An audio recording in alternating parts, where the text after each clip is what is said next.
ஆக்சுவலாக அந்த படத்தில் நான் மேனேஜராக ஒர்க் பண்ணல. அந்த படத்தில் வந்து பாபுராஜாங்கிற ஒர்க் பண்ணார். அந்த டைரக்டர் வந்து நான் வந்து மதுரையில் ஒரு ஜின்னா பையன் ஒருத்தர் இருக்கார். ஒரு ஜெனிதா அப்படிங்கிற கண்ணாடி கடை வச்சுருக்காரு. நாங்கள் பரிசு லீவில் போய் அவர் கடையில் போய் சும்மா அவர் ஹெல்ப் பண்ணுவோம். அவர் பேசுகிறதே வித்தியாசமாக இருக்கு. பங்கு லட்சுமின்னு உட்காருங்க, டே புட்ட லட்சுமின்னு வந்திருக்காரு தெரியல, ஒரு 1 போயிட்டு டீ வாங்கிட்டு மாட்டான் இப்படின்னு பேசுவார். அவரோட ஸ்லாங்லேயே எடுத்துனீங்க? ஆமாம். அதை வந்து நான் வந்து அப்படியே மனப்பாடம் பண்ணி நான் கொஞ்ச நாள் வந்து சூப்பர்வுட் ஆஃபீஸில் தங்கியிருந்தோம். வேளாண் நாளில் தங்கியிருக்கும் போது நான் நைட்டு இது மாதிரி பேசி காமிச்சேன். இப்போ லைட்டாக கொஞ்சம் லிக்கரை போட்டு இது மாதிரி பேசி காமிப்பேன். அப்போ வந்து சசி சார் டைரக்டர் அங்கே சொல்லாமலே படம் பண்ணார். அவர் இதை ரெக்கார்ட் பண்ணிவிட்டு காலைல கேட்டார், ரெஸ்பாண்ட் நைட்டு ஒருத்தர் ஜின்னா பையன் பேசுனீங்களா, ரொம்ப அருமையாக இருக்குது, இதை மாதிரி என் படத்தில் ஒரு கிளைமாக்ஸில் ஒரு கேரக்டர் வருது, இதே மாதிரி பேசி நடிச்சிருக்கீங்களான்னாரு. சார் இங்கே பேசுகிறது மைக்கில் இங்கே பேசுகிறத அங்கே டப்பிங் இதில் பேசுவோம் சார், பேசிக்கிறேன் சார். நான் அந்த படத்தில் வந்து லிவிங்ஸ்டன் வந்து ஒரு பஸ் ஸ்டாண்டில் வெயிட் பண்ணுவார்.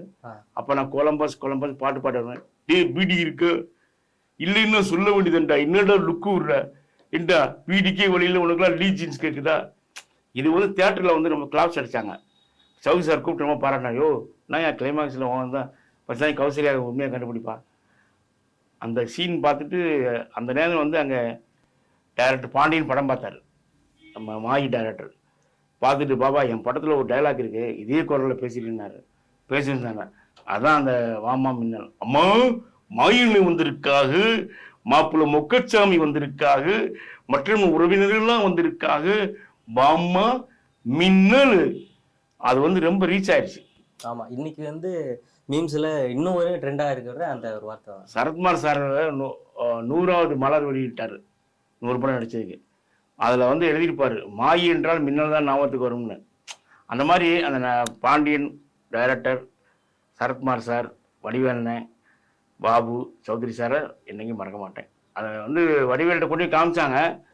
அப்புறம் வந்து தாடிலாம் வச்சுருந்தேன். யோ இவனை பார்த்தா என்னையா சின்ன பையனாக காமினேன், இல்லைண்ணே சேவெல்லாம் பண்ணிட்டேன் அப்படின்னு சேவ் பண்ணிட்டு சரத்குமாரோட மீசையை ஒட்டி சூரியவம்சம் அந்த அவருடைய ட்ரெஸ் எல்லாம் போட்டு போனோம். ஓகேன்ட்டாரு. அந்த இடத்துல வடிவேல் ஓகேன்னு சொன்னாலும் இன்னைக்கு சோறு சாப்பிட்டுட்டீங்க.